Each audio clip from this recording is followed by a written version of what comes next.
It's great to see every one of you who have joined us on this Family Sunday, and it's already been a great summer here. In fact, this week we had our kids camp, all of our children, and I heard great reports. I don't know how many of you had children here this week, but I heard great reports about what God was doing with them. But we're not going to go out with a whimper. We're going to close. August is probably going to be one of the busiest and best months of the summer. I hope you noticed all of those events that are taking place. In particular, I want to draw your attention to August the 8th, which is a baptism and barbecue midweek service. We already have several people who want to be baptized, and I would encourage you, if you have never gone into the waters of baptism since you came to faith in Christ, you really need to do that, and I would encourage you to sign up at the information desk today so that you can be a part of that service. And then on August the 25th, as you may have noticed, is our man camp.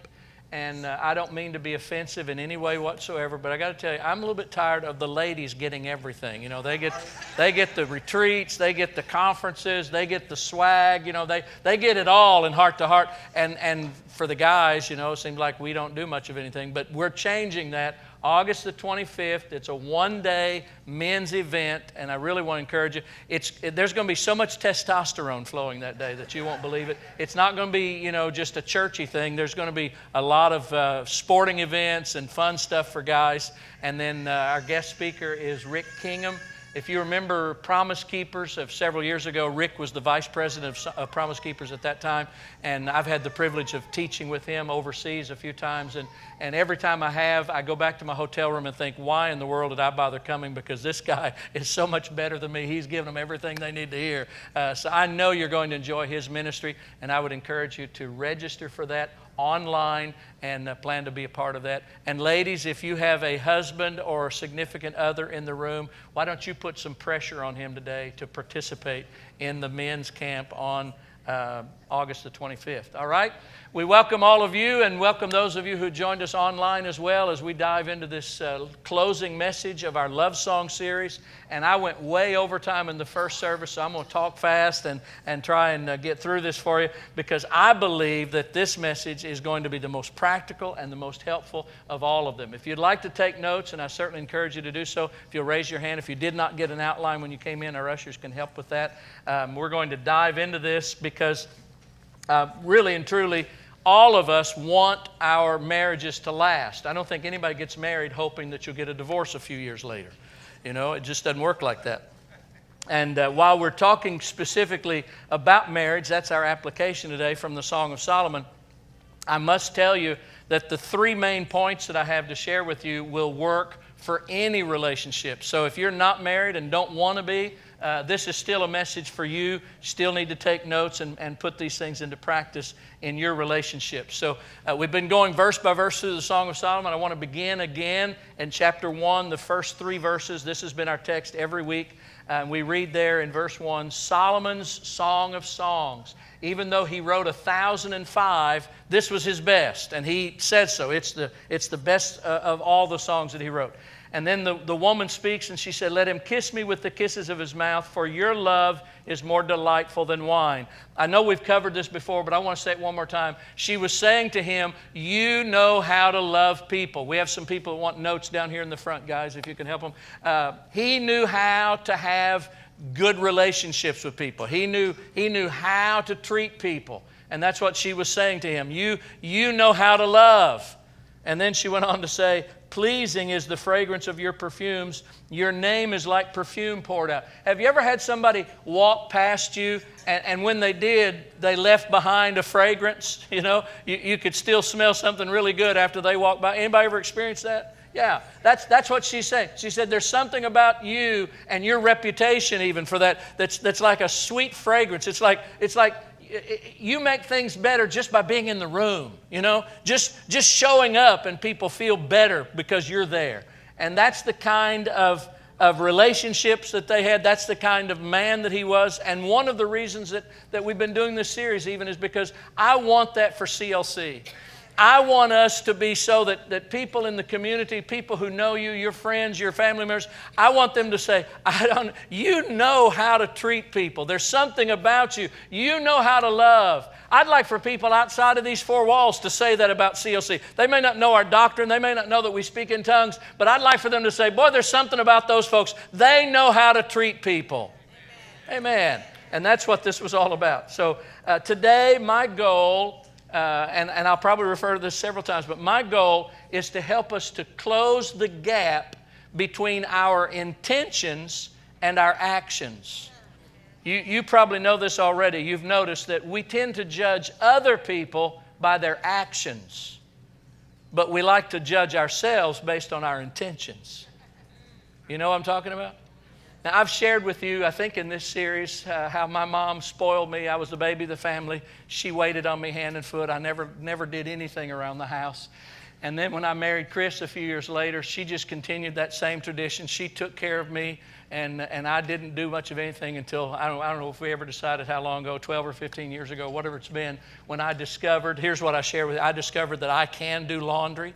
I can load the washing machine. I can take it out and get them into the dryer all by myself, you know.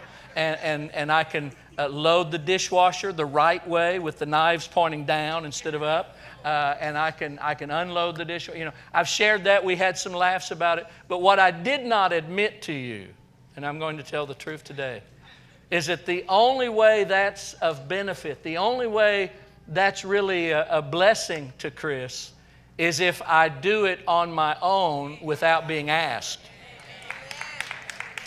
I wasn't looking for applause from all the ladies, but the ladies are all agreeing with it, you know, because I think most wives, I have one. I think I can speak for most wives would not ever want to be a nag to their husband, you know. And Chris has told me, she said, if I have to ask you to do it, I feel like I'm nagging you, and I don't want to do that. So it's almost of no benefit for you to do it after I've asked you to do it. It's only of real benefit when you do it because you saw the need and you took care of it, okay? And I will tell you for a fact that every week, almost every day, I have every intention of doing the laundry and taking care of the dishwasher. I plan for, I get up out of bed thinking, I'm going to do the laundry today, you know. I have every intent of doing so. I want to do it. It's my desire to do it. I plan to do it. But as you've already guessed, there's a lot of days that I get busy with something else, or I get a phone call, or something happens, and I didn't do the laundry, or I didn't load the dishwasher or unload the dishwasher or whatever. And that's the difference that I'm talking about. Now, we don't do that with other people. We judge other people by their actions. You didn't do what you were supposed to do.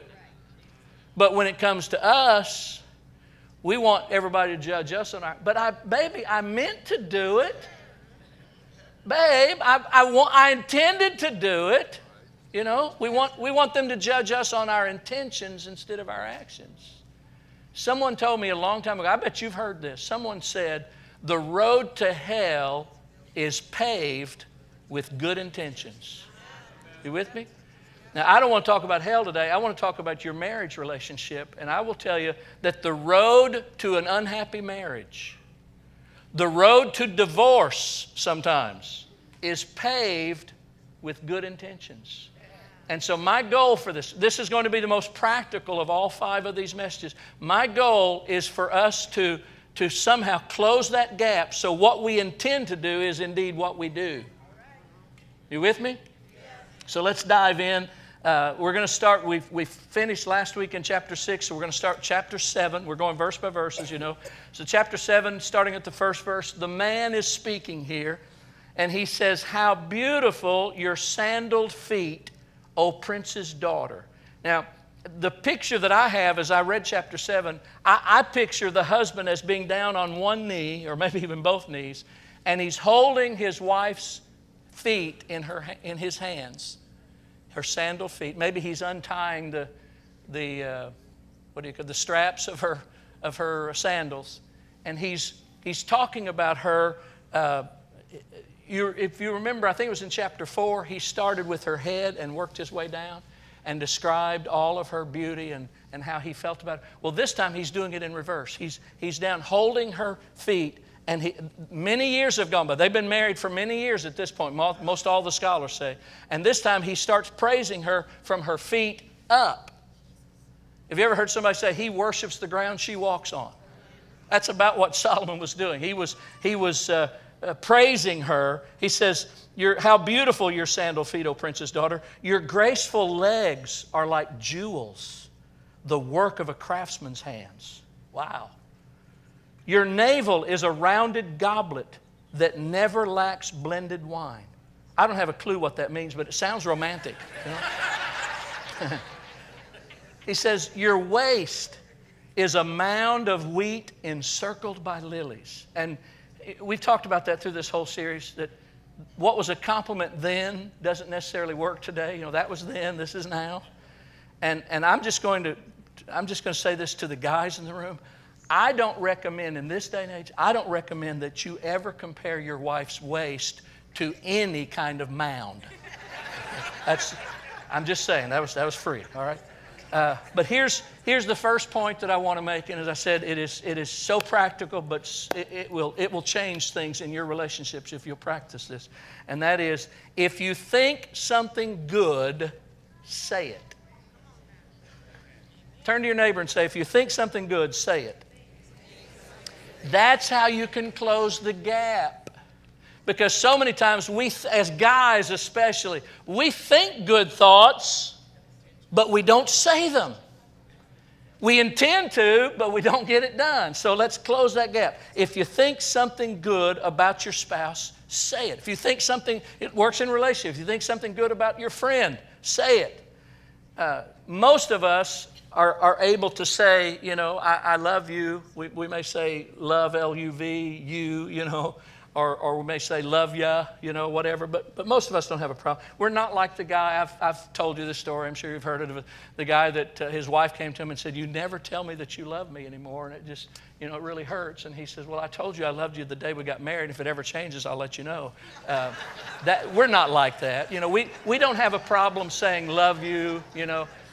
I've noticed it's kind of funny when we're in a meeting and a guy gets a phone call from his wife and doesn't walk out of the room. He just tries to handle the call while we're still there. And you always wait till the end when they're getting ready to hang up, and he lowers his voice and said, love you too, you know. Doesn't want to be embarrassed in front of the guys, but he's definitely going to tell her, I love you too, you know. So we don't have a problem doing that so much. But Chris taught me something years ago. This was fairly early in our marriage, I think. I would say, love you, babe, on my way out the door. I hope you do that on your way out when you're going to work or whatever. Before you leave, you say, hey, I love you. And she would stop me, stare me right in the eye and say, why? Because just saying I love you is not really enough. In fact, I've learned the more specific you can be, the better it is. And so I'm suggesting, if you want to write this, I'm suggesting you just add one word to that. Just say, I love you because, and then give her a reason. And like I say, the more specific you can be, the better it is. I love you because you are the most giving, selfless person I've ever met. I can't believe when we go overseas like we were in Turkey just a couple of weeks ago, didn't know anybody there, but the way you pour yourself into those people and love on them and hug on them, I've never seen anything like it. And that's one of the things I love about you, the way you give to other people. Amen. So, see how easy that was? I love you because. It's so easy, but it makes such a difference. And here's why. Here's why it's so important. Because when you think something good but you don't say it, your spouse is almost always going to assume something bad. You know? She can work for hours preparing the best meal in the world, and if you, like a lot of guys, just gobble it down and don't say anything about it, in her mind she's thinking, he must not have liked the meal. He must not have enjoyed what I put so much labor into. Okay? You don't want them thinking that. So if you think something good, say it. Tell your neighbor, say it. Spray it. Text it. You know? Get it out there somehow. If you think something good, say it, okay? And that's exactly what the husband was doing. I stopped at verse 2, but he wasn't anywhere near finished. It goes on for several more verses. Verse 3, your breasts are like two fawns, twins of gazelle. You knew he'd go there. It seems like he's fascinated over the fact there's two of them. And so he said, your neck is like an ivory tower. Your eyes are like the pools of Heshbon by the gate of Beth Rabbam. Your nose is like the tower of Lebanon looking toward Damascus. By the way, every one of these things had significance and has meaning. We just don't have that. We'd be here all day long if I tried to explain every one of these similes. And most of them don't mean anything for us. And so come up with your own things to say, but he's praising her from her feet all the way up. Your head crowns you like Mount Carmel. Your hair's like a royal tapestry. The king is held captive by its tresses. He says, I'm a love slave to you. Your hair just has me captured. He said, how beautiful you are and how pleasing, O love, with your delights. Your stature's like that of the palm and your breasts like clusters of fruit. I said, I will climb the palm tree. I will take hold of its fruit. That's in your Bible, folks. I didn't put it in there. It's in your Bible. But guys, I should also warn you, as I have before, that one day you do that and it's cute. And the next time you try it, it's like, get away from me. So my advice is let the Holy Spirit guide you before you climb that palm tree, okay? I wasn't quite finished. Verse 8 still says, may your breasts be like the clusters of the vine, the fragrance of your breath like apples, and your mouth like the best wine. So what I'm trying to show you is he went on for 9 consecutive verses, not just thinking good thoughts, but he's saying them. Okay? You see it? And I think it's interesting that he talked for 9 verses before he ever touched. Sometimes us guys can be grabby when what we really need is to be gabby. That'll tweet. I didn't even put that in my notes. That was spontaneous, okay? But we need to talk more than we need to touch. And that's exactly what he was doing. And I want to show you the results of it. The very next verse, now the woman finally speaks. After 9 verses of him, the woman says, I belong to my lover, and his desire is for me. And the word desire, I don't often do this, Greek and Hebrew. I don't understand. I didn't go to school for that, and I can just read the scholars who did. But I thought it was really interesting that the word desire there is the Hebrew word teshukah. Teshukah. Sounds like something they would say in karate. Teshukah! And really it's not a bad analogy because it's a very passionate word. It's translated as desire or longing or pursuing. In fact, that word is only used 3 times in the Bible. One time is right here talking about a woman desiring her husband, or a husband desiring a woman. A second place in the Bible, it's talking about a woman desiring her husband. But the third place is the one that I thought was particularly enlightening. In the book of Genesis, it speaks about a wild beast, a wild animal that was ready to pounce on its prey. If you've ever watched one of those National Geographic things and seen how a wild animal pursue whatever animal it wants, and that's the word desire. That's teshukah, okay? And when I read that and realized it, I thought that's so terrific because this woman in Song of Solomon does not feel used by her husband's advances. She feels loved, she feels beautiful, she feels cherished, and she feels honored. She says, I belong to him and his desire is for me. You see it? That's what happens, guys, when you think something good and say it. Amen. Now, sometimes I can read minds while I'm in the pulpit. It doesn't work anywhere else, but sometimes in the pulpit I can read minds. And I think some of you are thinking, well, Pastor, I don't really think a whole lot of good things about my wife. If you knew my wife, you'd understand why. Well, if that's really how you feel, let me suggest this. Say to her what you want to see. Start speaking words of faith. Okay? I don't think I put this in your notes. This was a late addition even in my outline. But it's so important to understand. Choices lead, feelings follow. What are you saying? I'm saying if you'll go ahead and choose to speak good things over your spouse, even if you're not feeling it, even if you're not seeing it, but you start speaking positive things, start speaking affirmation over her, those choices, when they lead, the feelings will follow. You speak good things about her, and before you know it, you're going to be feeling some good things about her. It works like that. Choices lead, feelings follow. Let's keep moving. Verse number 11, the woman is still speaking, and she says, "Come, my lover, let us go to the countryside. Let's spend the night in a bed and breakfast." In the villages, okay? "Let us go early to the vineyards to see if the vines have budded, if their blossoms have opened, and if the pomegranates are in bloom. There I will give you my love." Now, I said a moment ago, all the scholars say this was many years into their marriage relationship.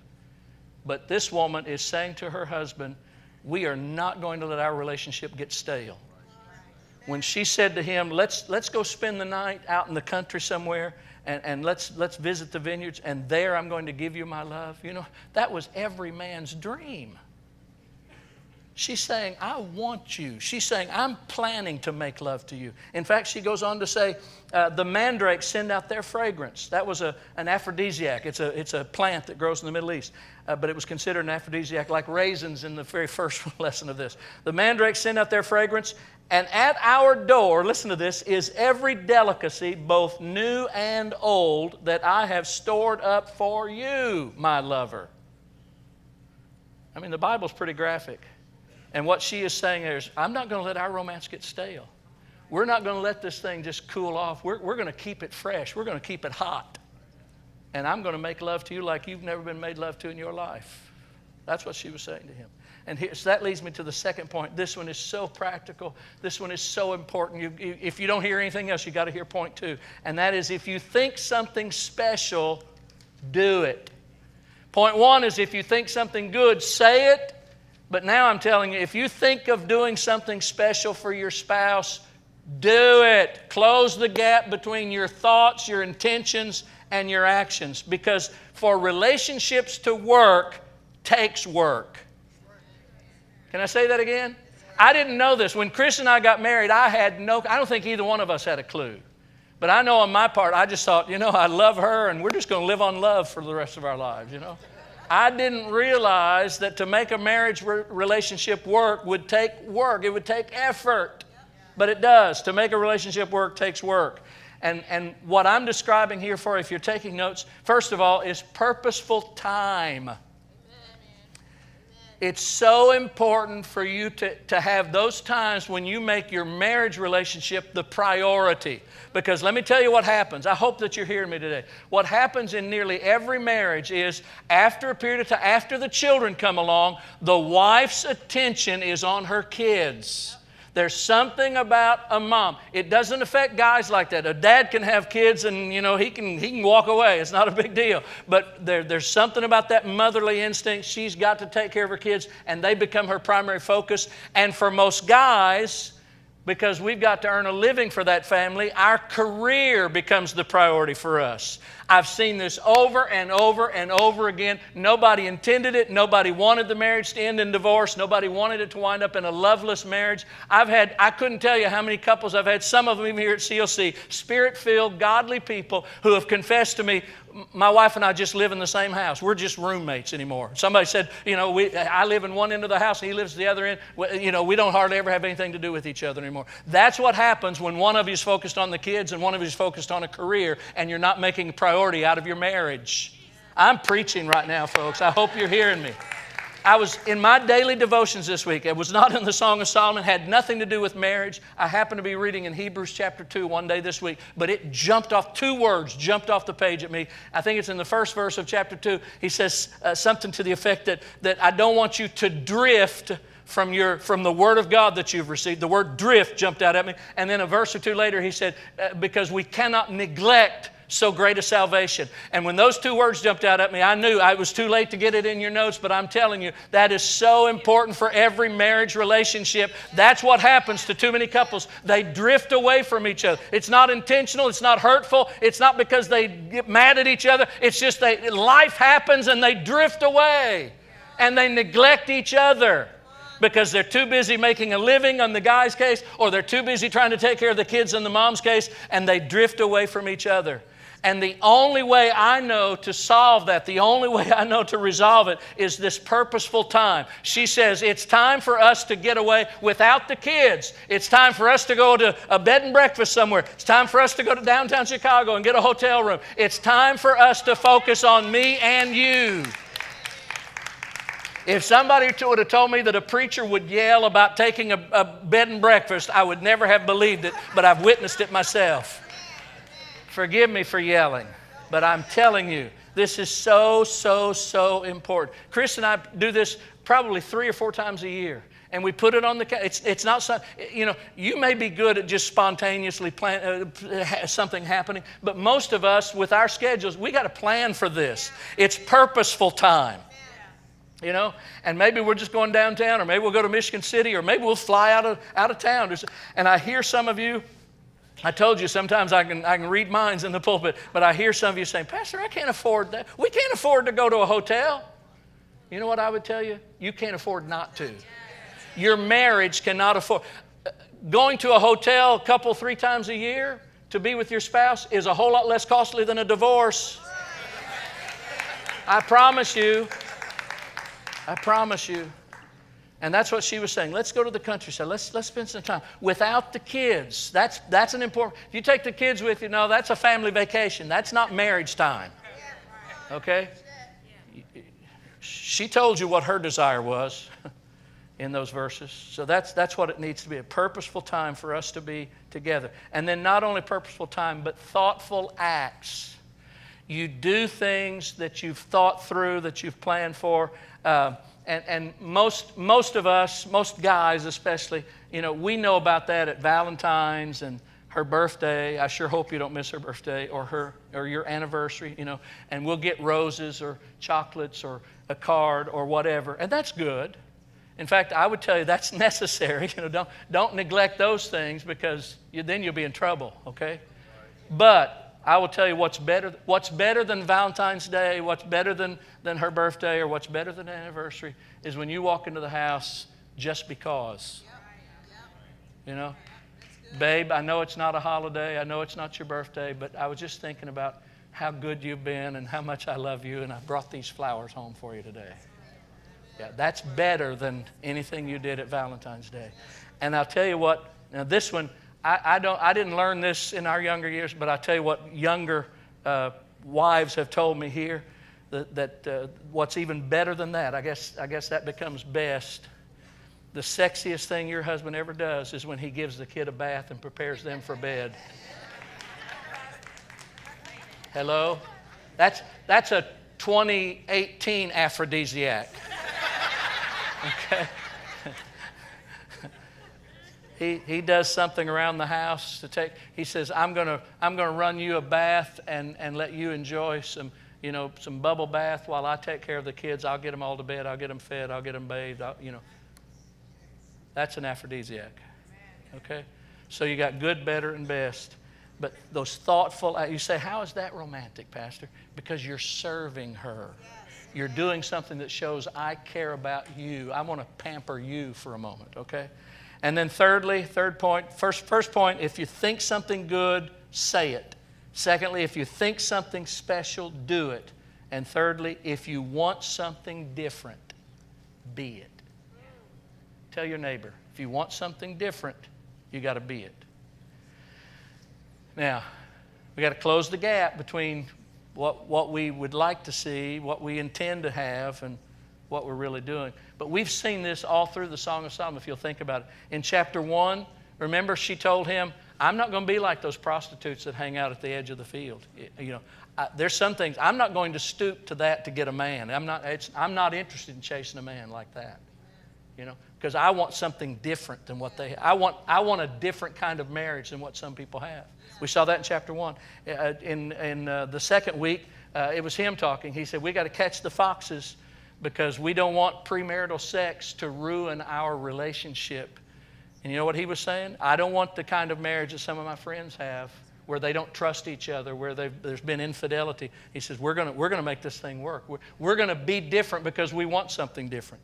And then last week we were talking about trouble in paradise, and we saw them. We're going to be different in how we work through a conflict. We're not going to fight like the world fights. We're not going to fight each other. We're going to fight for our marriage. We're going to fight for our relationship. See, every week we've been seeing this. And so today, what I'm telling you is, what they were saying is, instead of demanding that your spouse change, if there's something about your companion that you don't necessarily like, instead of insisting that they change, you change. Yeah, you change. Last week I told you, you go first. And when you're fighting, somebody's got to go first and humble themselves. So both of you need to decide, I'm going to go first. And that's what I'm saying to you now. You be what you want your spouse to be. If you want your spouse to be more attentive, why don't you be more attentive? If you want them to be more affectionate, why don't you come home and be more affectionate? If you want your spouse to be more talkative, more communicating, then you practice being more communicative.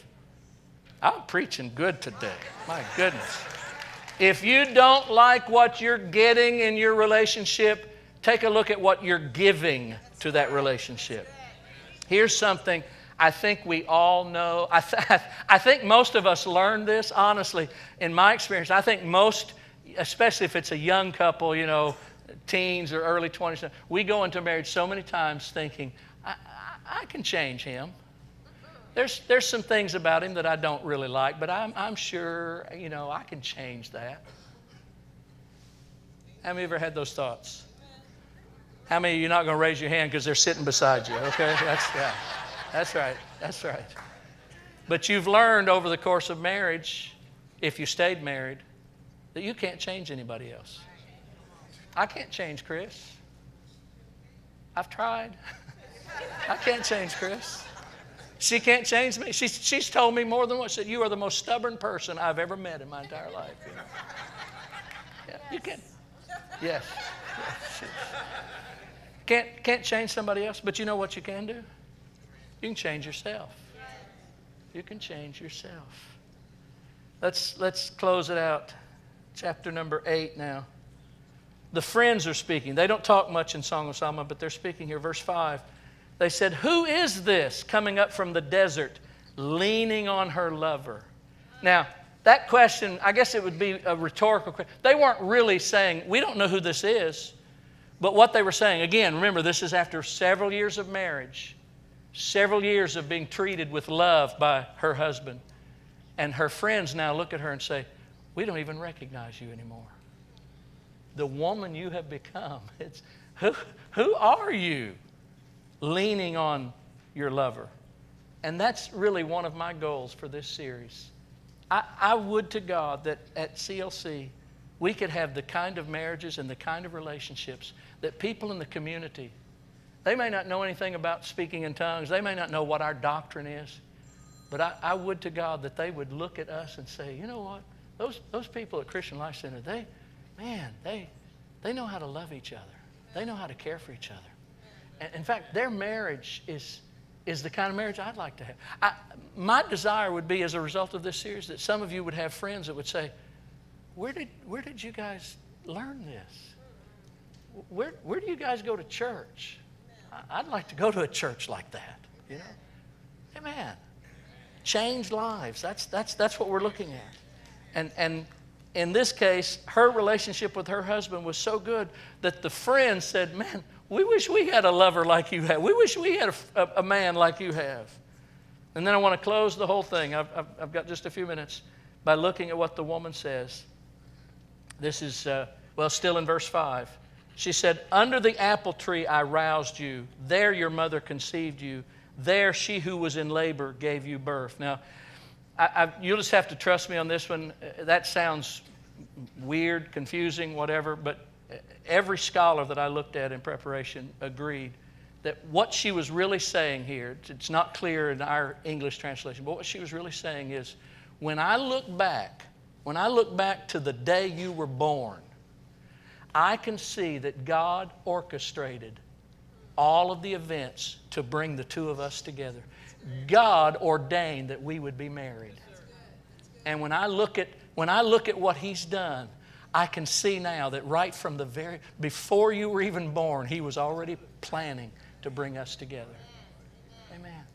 I can say that about me and Chris. I hope you can say that about you and your spouse.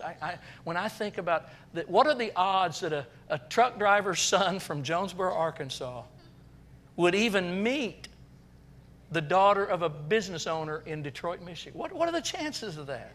But I can see how God worked things out, orchestrated things before we knew each other, how He was working things out so that we would meet at just the right time, bring us together. And I can honestly look at her now after 45 plus years of marriage and say, God intended for you to be my wife all of this time. There's nobody on earth that would be a better wife for me, because you're the one that He chose for me. You're the one that he put us together. That's what she was saying. And then she goes on to say in verse 6, place me like a seal over your heart. The seal that she's talking about was ownership, okay? They would have a seal that they would stamp official documents with and to characterize the owner. And she was saying, I want there to be a seal on your heart that you know I belong to you, and you feel that in your heart. But then she says, like a seal on your arm. I don't just want it to be how you feel about me. I want everybody else to be able to see it too. I want there to be an outward seal so that all the other ladies will know he's already spoken for. He belongs to me. That's what she was saying. For love is as strong as death. I didn't know this until I was preparing for this, but that's where we get in our vows where we say, till death do us part. It came from the Song of Solomon, that love is as strong as death. Its jealousy unyielding as the grave. It burns like a blazing fire, like a mighty flame. When I first was reading that, I thought he's talking about their love for each other was like a fire. And I was going to say, man, that's what I want for our marriage. But then I dug a little bit deeper and I discovered that wasn't what he was talking about, this unyielding as the grave. And the word grave there is the same word that's often translated as hell, Hades. And so what she was really saying, if I can be this crude, what she was really saying is, may I go to hell if I let anything come between us. Our marriage relationship was ordained by God, and I'm not letting the devil or anything else get in our way. That's what she was saying. Many waters cannot quench love. Rivers cannot wash it away. No matter what comes our way, she's saying, no matter the trials or the tests, if one were to give all the wealth of his house for love, it would be utterly scorned. She's saying, I wouldn't take any amount of money for the relationship that I have with this man. You know, several years ago, I read an article. It's probably been 20 or 30 years ago. I don't know who wrote it. I think it was a pastor or a marriage counselor maybe. But he wrote an article about how marriage affects us over the years. And he said it's very common for him when someone has been married for a long time. He said, I can look at that wife's countenance. I can look at her face, and I can tell you what kind of relationship she had with her husband. He said, I can look at her eyes, and sometimes just looking at her eyes, you can see if that husband treated her with love and respect and with honor, you can still see the sparkle in her eye after all those years.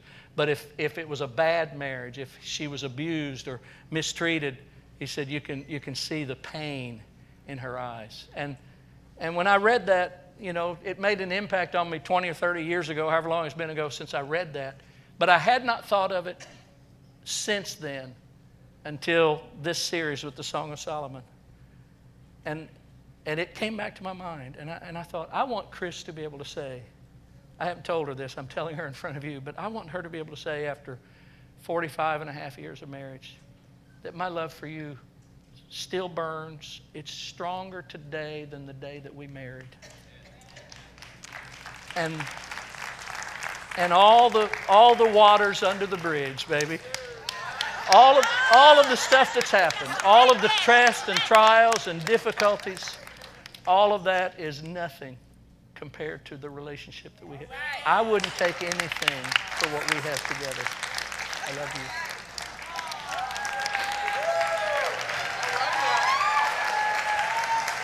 Amen. Amen. It's hard to read my notes with tears in my eyes. Yeah, I would to God that all of us could say, I wouldn't trade what we have for the wealth of the world. I want to serve God with you for the rest of my life. And here's my desire. Let me close. I wish every husband and wife here today, maybe on your way home, maybe driving on your way home, maybe right here, right now. I would love it if every husband could just take his wife by the hand and say, babe, I want you to forgive me for the way I haven't always lived up to this. But let's start over today, and let's do it God's way. Let's do it right this time and have the kind of relationship that He intended for us to have. That's my prayer for all of you.